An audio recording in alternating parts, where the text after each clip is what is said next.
Hi, I'm James Clark. I'm one of our OKR consultants, trainers and coaches here at 1ovmany. So today we've just run one of our certified training courses for the OKR Creator. So we had a group of people that came in today, and this morning what we essentially did is took them through the theory of OKRs. So that was from the history, from where it started, to how we've learned our lessons of how to create the OKR method.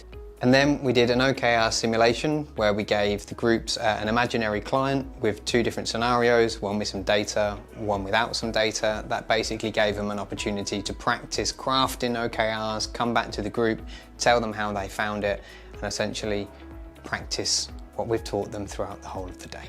The training was really engaging.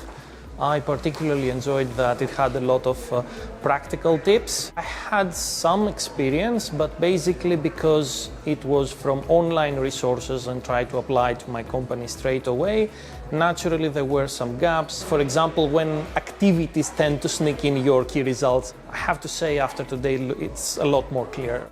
There was a really good balance of theory and a little bit of practice at the end. I did have 1 or 2 rounds of trying to set OKRs just locally in my team, but they didn't connect with anything else. Now looking at the concept of a key result versus an initiative, I'm like, maybe I should go back and find out whether what we wrote were a bunch of initiatives. Like that there's just so much more if you scale it up at enterprise level.